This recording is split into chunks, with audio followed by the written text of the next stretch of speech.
दिल्ली विधानसभा चुनाव में इस बार बांग्लादेशी घुसपैठियों का जो मुद्दा है वो काफ़ी हावी रहा, जिसके बाद दिल्ली पुलिस ने एक ड्राइव शुरू की बांग्लादेशी घुसपैठियों को दिल्ली से बाहर निकालने के लिए। अलग अलग इलाकों में तब से ही दिल्ली पुलिस ने ऑपरेशन छेड़ा हुआ है और जितने भी झुग्गी झोपड़ी या फिर क्लस्टर वाले इलाके हैं वहाँ पर उसी दौरान से दिल्ली पुलिस ने उनके घर घर जाकर आईडी कार्ड चेक करने शुरू किए और जो भी बांग्लादेशी घुसपैठिए मिले उन्हें डिपोर्ट किया गया। अब तक सैकड़ों की संख्या में दिल्ली से बांग्लादेशी घुसपैठियों को डिपोर्ट किया जा चुका है और अभी भी दिल्ली पुलिस का ये जो ऑपरेशन है वो जारी है। इसी कड़ी में कल रात दिल्ली पुलिस ने 2 और बांग्लादेशी घुसपैठियों को गिरफ्तार किया जो ट्रांसजेंडर बनकर दिल्ली की सड़कों पर दिन में भीख मांगते और रात को गंदा काम करते।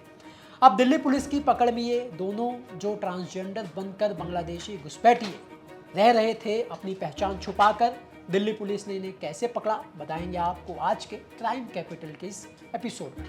नमस्कार, मेरा नाम दिनेश यादव है और आप दिल्ली तक देख रहे हैं। दरअसल रोजाना की तरह कल रात भी दिल्ली पुलिस का ये जो ड्राइव है वो जहांगीरपुरी मेट्रो स्टेशन और उसके पास जो सब्जी मंडी वाला इलाका है वहाँ पर पुलिस ने चेकिंग लगाई हुई थी।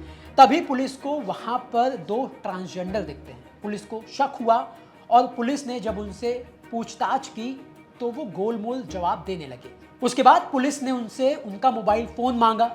अब मोबाइल फ़ोन जब उन्होंने पुलिस को दिया, पुलिस ने उस मोबाइल फ़ोन को खंगाला, तब उनकी जो सच्चाई है वो सब निकलकर सामने आ गई। दरअसल उनके मोबाइल फ़ोन में बांग्लादेश की कुछ तस्वीरें थी, उसके साथ ही उनका जो अपना बांग्लादेश का आईडी कार्ड था वो भी मौजूद था।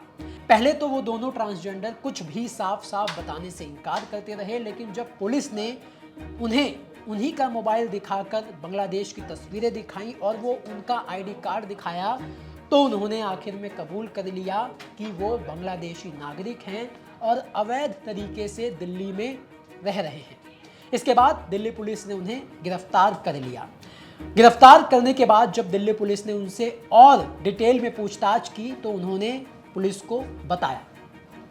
पुलिस को बताया कि अपनी पहचान छुपाने के लिए और पुलिस की पकड़ में वो ना आए, इसके लिए उन्होंने जेंडर अफर्मिंग सर्जरी कराई, महिला जैसे कपड़े पहने, मेकअप कराए और नकली बाल लगाए और ट्रांसजेंडर वाले हाव भाव को भी अपनाया, जिससे वो पुलिस की पकड़ में ना आ सकें। और इस तरीके से वो काफ़ी सालों से दिल्ली में अपनी पहचान छुपाकर रह रहे थे।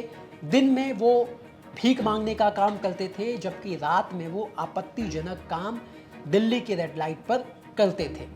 इससे वो अपनी पहचान छुपाकर यहाँ पर रह रहे थे और उनका गुजारा भी उसी काम से चल रहा था जो काम वो ट्रांसजेंडर बनने के बाद कर रहे थे। अब पुलिस को इनके स्मार्टफोन से, यानी इन दोनों बांग्लादेशियों के पास से पुलिस को जो मोबाइल फ़ोन बरामद मिला, पुलिस को इनके मोबाइल फ़ोन से IMO ऐप भी इंस्टॉल मिला उसमें, जो कि इंडिया में प्रतिबंधित है। IMO एक वीडियो कॉल ऐप है जिसे इंडिया में बैन किया जा चुका है, लेकिन वो इनके मोबाइल फ़ोन में मिला। इसके अलावा पुलिस ने इनके पास से बांग्लादेशी नेशनल आईडी कार्ड भी बरामद किया जो ये तस्दीक करता है कि ये जो दोनों नागरिक हैं वो बांग्लादेशी हैं और दिल्ली में काफ़ी सालों से अवैध तरीके से रह रहे थे। बता दें कि ये जो दोनों बांग्लादेशी नागरिक हैं इनके नाम हैं खाजा मैनुद्दीन उर्फ खतीजा जो 27 साल का है और ढाका का रहने वाला है, जबकि दूसरा राजेब चंद्र सरकार जिसकी उम्र 39 साल है और ये भी ढाका का रहने वाला है। अब पुलिस इनसे पूछताछ कर रही है और ये पता लगाने की कोशिश कर रही है कि ये अवैध तरीके से हिंदुस्तान कब आए, बांग्लादेश और हिंदुस्तान की सीमा के किस हिस्से से इन्होंने हिंदुस्तान में एंट्री की और उसके बाद दिल्ली तक कैसे पहुंचे।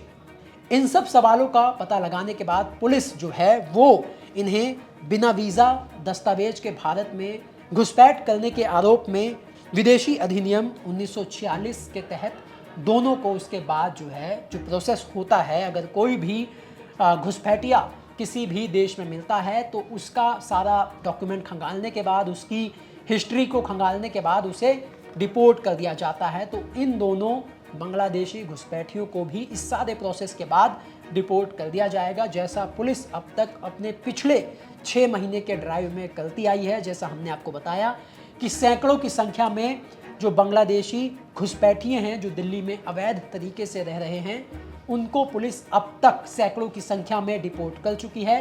तो इन दोनों बांग्लादेशी घुसपैठियों को भी डिपोर्ट कर दिया जाएगा।